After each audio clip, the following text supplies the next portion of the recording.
सपना एक विधवा है। उसकी 7 साल की बेटी है जिया, जो कि एक विकलांग है। पति की मौत के बाद वो काम की तलाश में थी।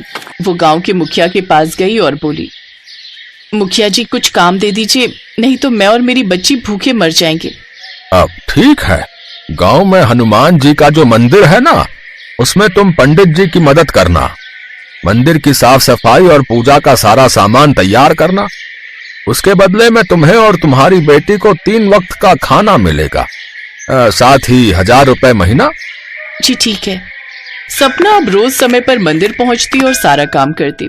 पंडित भी उसके काम से काफी खुश थे, लेकिन मुखिया के छोटे भाई सुधीर को ये बात पसंद नहीं आती, क्योंकि वो सारा दिन मंदिर में ही पड़ा रहता और मंदिर के लिए दिए हुए प्रसाद के पैसों से कुछ पैसे छुपाकर अपनी दारू पीने के लिए रख लेता। लेकिन सपना के होने से उसे परेशानी होने लगती है। वो बेवजह सपना पर चिल्लाता रहता ताकि वो ये काम छोड़कर चली जाए। मूर्ख कहीं की, ये कोई वक्त है आने का? तेरे कारण पूजा और आरती में देर हो जाएगी। चल अब जल्दी सफाई कर। माफ कीजिएगा, बेटी को खाना खिलाने के चक्कर में देर हो गई। ऐसे ही दिन बीतते हैं। एक रोज मुखिया मंदिर में आता है और पंडित को कुछ पैसे देता है। अब इससे अच्छे फल खरीद कर लाइएगा, ठीक है? जी मुखिया जी। मुखिया वहां से चला जाता है। फिर सुधीर पंडित से वो पैसे ले लेता है और उसमें से आधे पैसे सपना को देते हुए कहता है, ए सपना, इधर आ, ये ले 500 रुपए और बाजार से प्रसाद के लिए फल ले आ। लेकिन मुखिया जी ने तो 1000 रुपए दिए थे। वो सब देखना तेरा काम नहीं है, समझी? चल अब जा। सपना बाजार से फल ले आती है। कुछ देर बाद वो सब हनुमान जी की आरती करते हैं। सपना अपनी मधुर आवाज में आरती गाती है। आरती की जय हनुमान लला की, आरती की जय हनुमान लला की।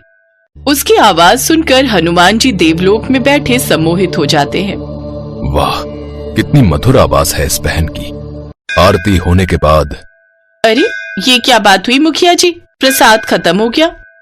अरे वो तो आप इस सपना से पूछो, इसी को मैंने सारे पैसे दिए थे भाई साहब फल लाने के लिए।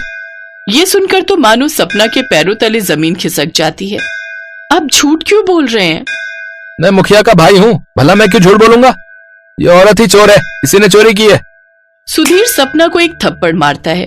देवलोक में बैठे हनुमान ये सब देख गुस्से में आ जाते हैं और वो उसी पल धरती लोक पर आ जाते हैं और एक मनुष्य के रूप में आते हैं और मंदिर पहुंचते हैं। ये लीजिए फल।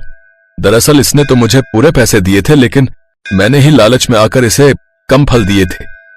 लेकिन फिर मुझे एहसास हुआ कि मैंने भगवान के प्रसाद में हेरा फेरी की है, इसलिए मैं ये फल लेकर यहाँ आ गया। ये कहकर मनुष्य रूप में आए हनुमान वहां से चले गए। फिर सपना सबको वो फल प्रसाद के रूप में बांटती है।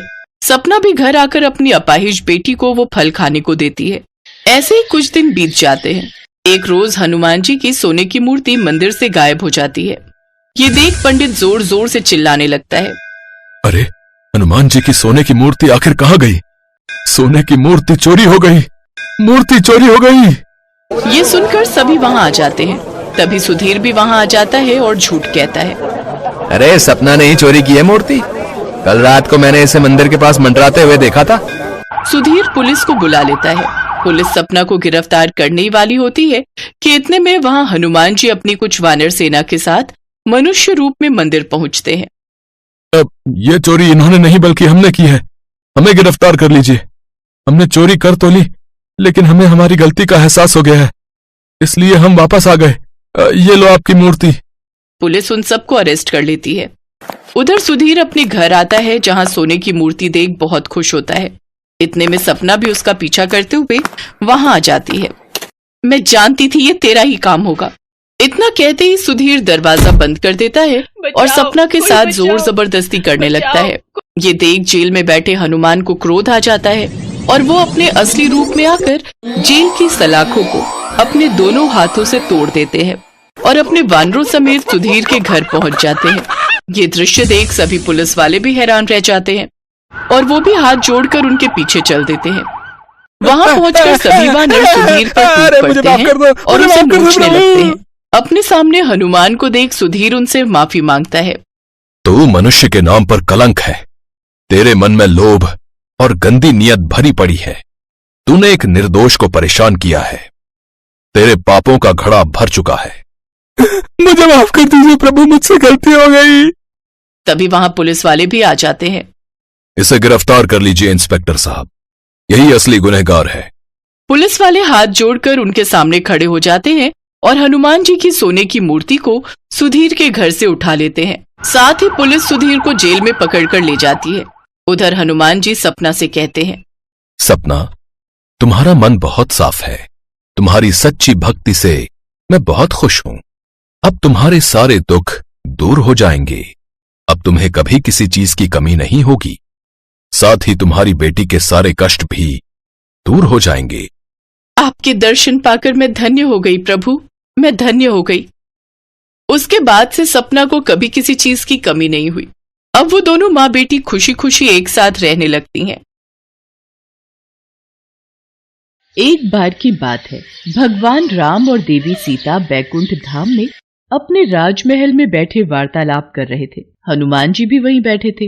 वार्तालाप के बीच में माँ सीता भगवान राम से बोली, प्रभु, बहुत समय से धरती का चित्रण नहीं देखा। पृथ्वीवासी सब प्रकार से कुशल मंगल तो है ना? मैं सोच रही थी एक बार धरती का चित्रण मेरे समक्ष अंकित कर देते तो मैं धरती वासियों का हालचाल जान लेती।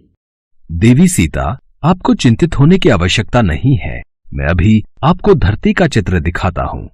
भगवान राम ने हवा में हाथ उठाया और धरती का चित्रण उनके समक्ष आ गया। धरती पर मनुष्य, जीव जंतु सब दिखाई देने लगे। उन्हीं के बीच हनुमान जी की नजर राम मंदिर में बैठे एक पंडित पर गई। राम सिया राम, जय जय राम।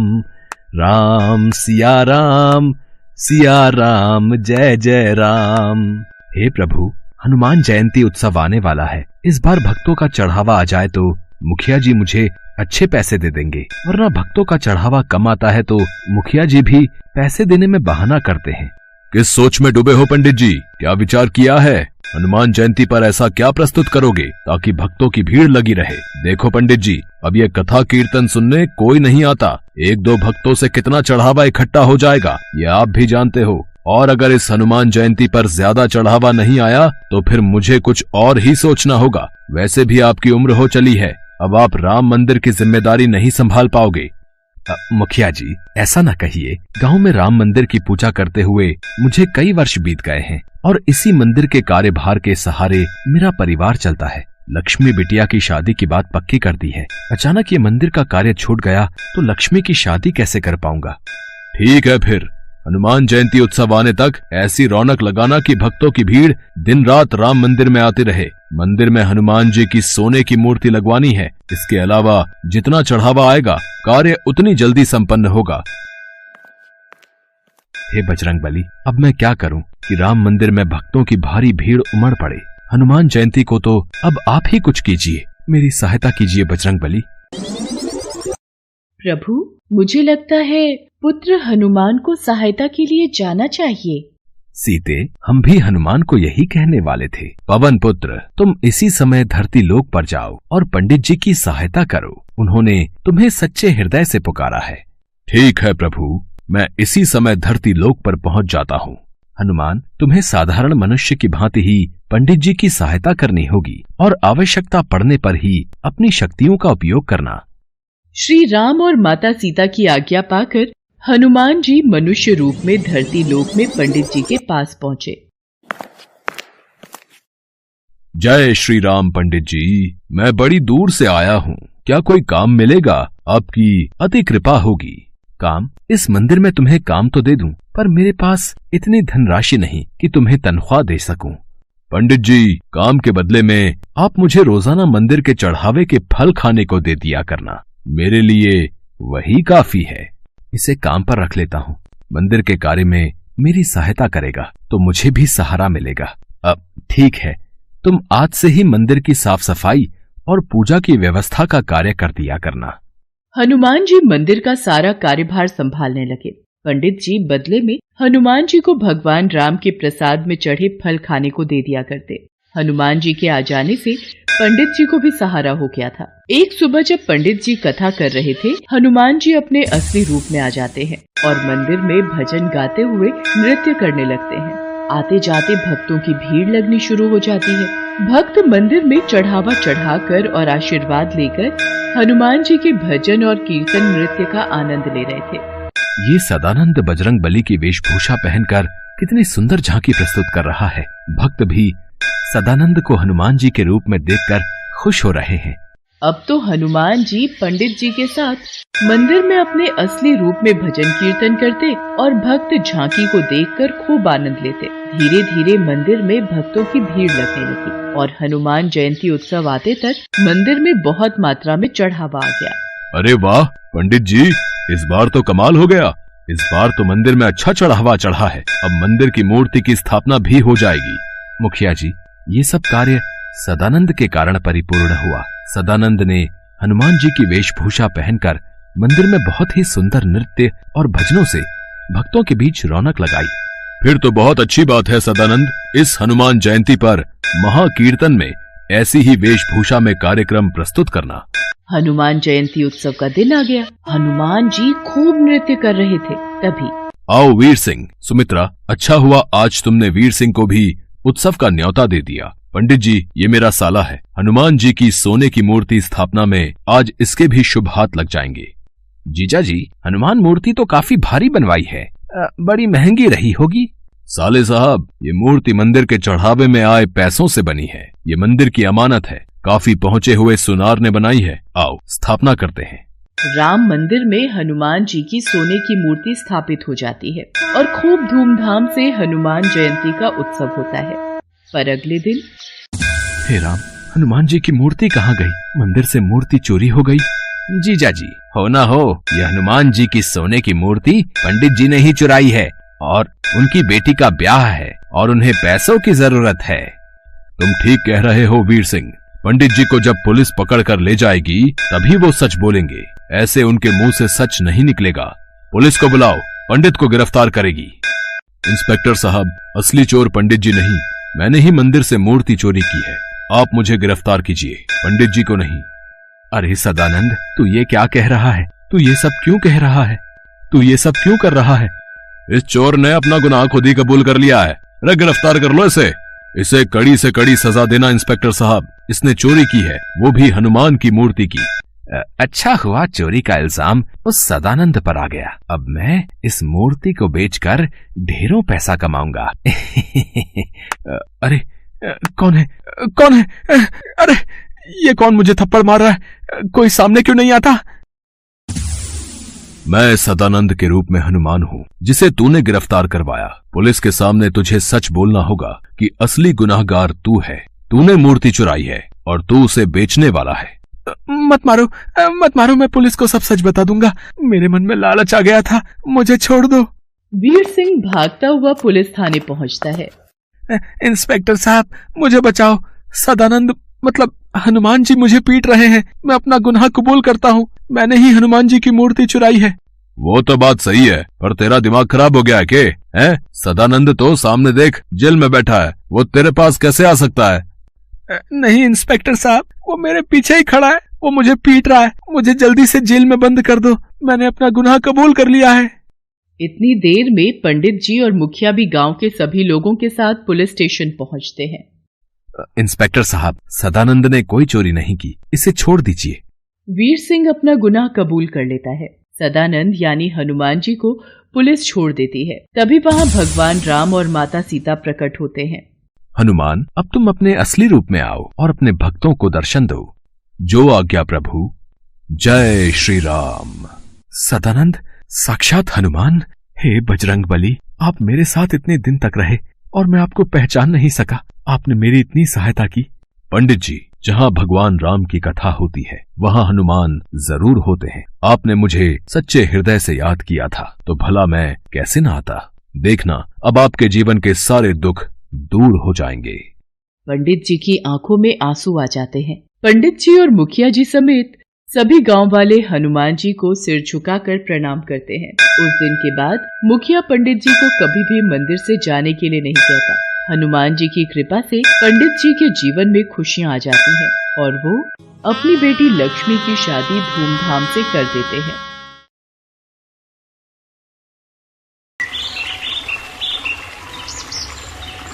सीतापुर गांव में एक बहुत पुराना हनुमान मंदिर था। वहां के पंडित राम नारायण जी बहुत ही सालों से उस मंदिर की सेवा कर रहे थे। वो हनुमान जी के बहुत बड़े भक्त थे। बोलो बजरंग बली की जय। हम सभी भक्तों पर अपनी कृपा बनाए रखना प्रभु, आपकी सदा ही जय हो। राम राम पंडित जी। राम राम बेटा, ये लो हनुमान जी का प्रसाद। ये लो बेटी, तुम भी लो। राम राम पंडित जी, अब तबीयत कैसी है? सुना था आप बहुत बीमार थे। मौसम है सर्दी का, ये तो चलता ही रहता है। थोड़ी सर्दी खांसी और जुकाम हो गया था बस। ठीक तो मुझे होना ही था। हनुमान जी मुझे याद कर रहे थे, उन्होंने ही जल्दी ठीक कर दिया और मैं मंदिर आ गया। आपकी सारी चिंताओं का समाधान अब हो ही गया समझो। राम राम पंडित जी। राम राम जमींदार साहब। आज सुबह सुबह पंडित जी, अब मैंने सोच लिया है कि आपको भी थोड़ा आराम चाहिए, इसीलिए आपका हाथ बटाने के लिए मैंने शहर से केशव को बुलाया है। मेरे साले जयप्रकाश के घर के पास ही मंदिर में एक पंडित जी हैं, उनका बेटा है केशव। केशव, ये हमारे हनुमान मंदिर के बहुत पुराने पंडित जी हैं, राम नारायण जी। अब तुम्हें इनके साथ ही रहना है। चिंता मत कीजिए जमींदार साहब, अब मैं पूरी तरह से मंदिर को संभाल लूंगा। राम नारायण जी, अब आप हनुमान मंदिर की सारी सेवा मुझे दे दो और आराम से बैठो। हाँ हाँ बेटा, जरूर। मैं तुम्हें मंदिर के सभी कार्य समझा देता हूँ। ये साप्ताहिक आरती की सूची है। यहाँ इस दिन कथा वाचन होता है, किस समय कीर्तन होता है वगैरह सब कुछ इसमें विस्तार से लिखा हुआ है। प्रत्येक सप्ताह भंडारा भी आयोजित होता है। धीरे धीरे तुम सब सीख जाओगे। राम नारायण जी केशव को सब कुछ समझाते रहे और केशव ध्यान से सुनता रहा। हनुमान जी की मूर्ति बहुत सुंदर थी। उस पर सोने का मुकुट, गले में सोने की माला तथा सोने के अन्य आभूषण भी जड़े हुए थे। केशव का सारा ध्यान बस हनुमान जी के सोने के आभूषणों पर ही रहता था।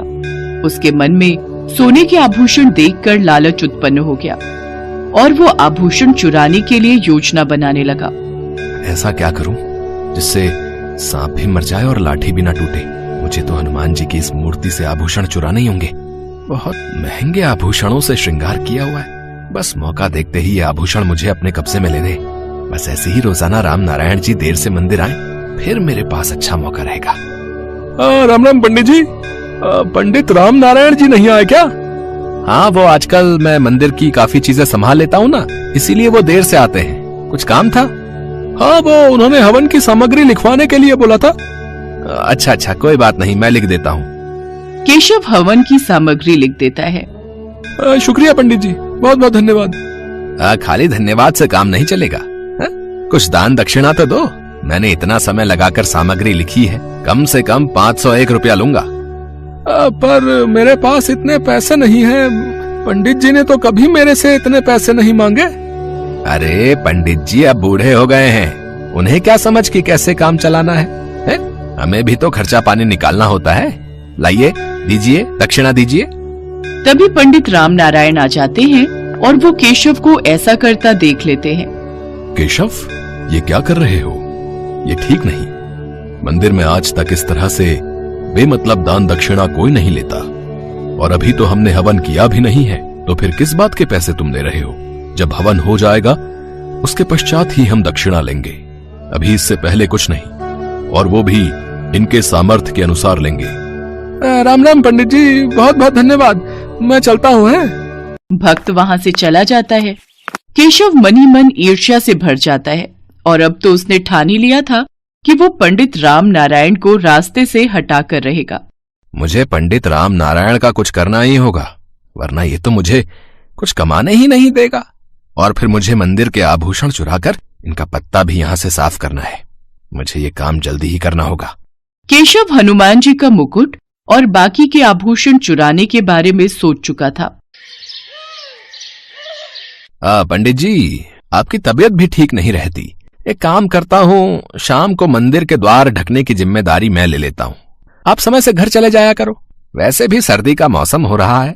ठीक है बेटा, जीते रहो। पंडित राम नारायण शाम की आरती के बाद अब जल्दी घर जाने लगे।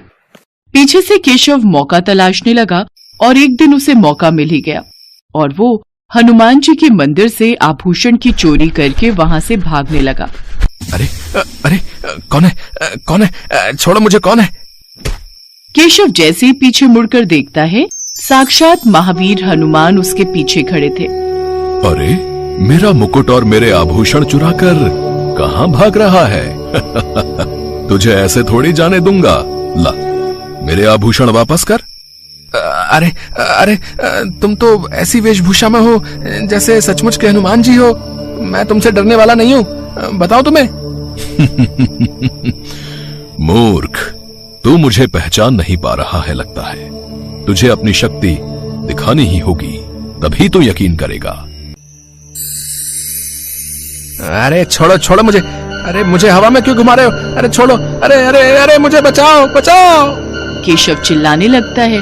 वो हवा में घूम रहा था। हनुमान जी मुझे छोड़ दो, मुझे छोड़ दो, मुझसे गलती हो गई। मैंने आपके मंदिर में चोरी की है। मैं आपके आभूषण आपको अभी दे देता हूँ, आप मुझे छोड़ दो। मैं जानता हूँ तुमने मेरे आभूषण और मुकुट क्यों चोरी किए। क्योंकि तुम मेरे प्रिय भक्त राम नारायण पर चोरी का इल्जाम लगाना चाहते थे ना। पर मेरे होते हुए मेरे किसी भी भक्त को कोई कष्ट नहीं पहुंचा सकता। मुझे क्षमा कर दीजिए हनुमान जी। सच तो यह है कि मैं ईर्ष्या से भर गया था।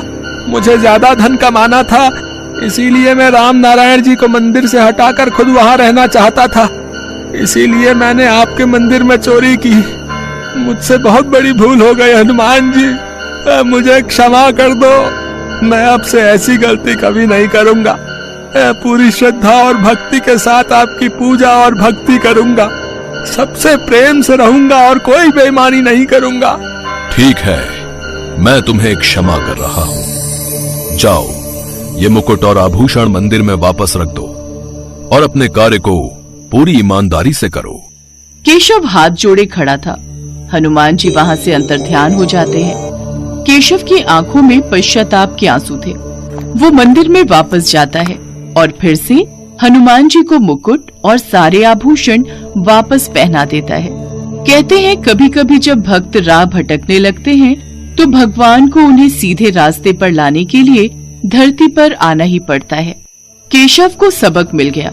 उसे अपनी भूल का एहसास हो गया और अगले दिन से उसने अपने व्यवहार को बदला।